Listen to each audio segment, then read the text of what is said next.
28 years old. I started playing the piano when I was 6 years old, and after graduating high school, I attended Indiana University's Jacobs School of Music to study piano and organ performance. My family has always been supportive of me and my dreams, and I made many friends during school. During my free time, I worked at a coffee shop, went to plays and musical performances with friends, and practiced playing my own music.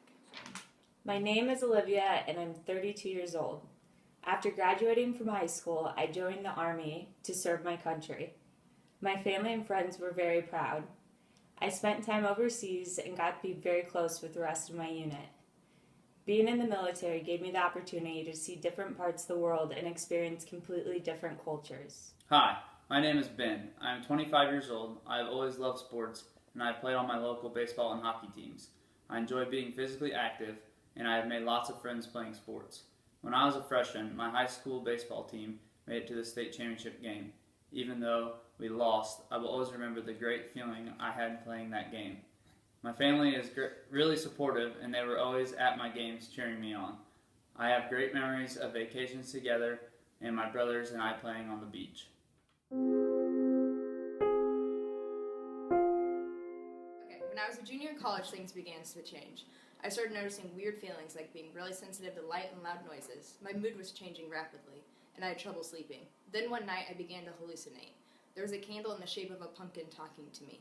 I ran outside and was bombarded by sensations. Everything was too loud and bright. A friend found me and took me to the hospital. It took a few more episodes and hospitalizations to be diagnosed with schizophrenia, and I ended up having to move back in with my parents. The doctor said I would be considered a success if I could live in assisted housing and get on disability. When I was 21 years old, I started feeling different most days. I'm not exactly sure when and why things changed, but I started feeling very depressed and isolated. Then one day I had a breakdown and started experiencing paranoia and delusions. I thought people were following me and believed people were out to get me. A superior officer got me hooked up with mental services, but they initially thought it was just a bad reaction to being in combat. I was discharged from the Army and went back to my parents. Getting off the plane at the airport was the darkest moment of my life.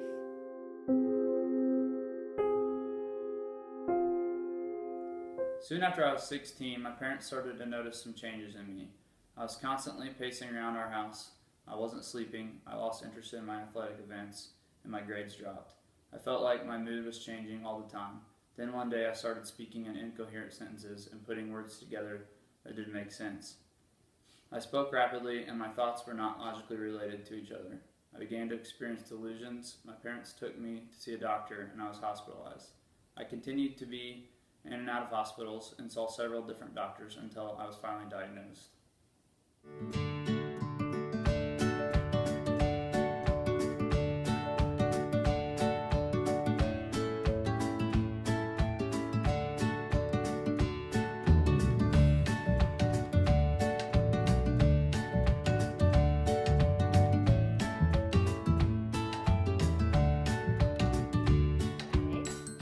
Today I'm married, own a home, and I have plenty of friends and hobbies. I've regained my ability to play piano, and I also have a full-time job. I think anyone can get better. We just need to keep researching, studying, and sharing our stories and lives with each other. Today I have a full life.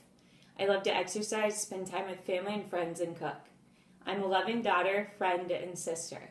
I'm a peer mentor in my support group for people who are earlier in the process. I'm taking college classes online, and I'm working towards a degree. Now I feel like I can do this. Since I was diagnosed and can understand what's happening, things are much better. Today I have a wonderful wife who supports me and is always there for me. My love for sports has returned, and I enjoy exercising. I have a full-time job as a computer programmer, and my dream is to one day work for NASA. People like me who have schizophrenia are capable of being normal, and as long as we take responsibility for our actions, we will change. I just want the world to know that we are equal.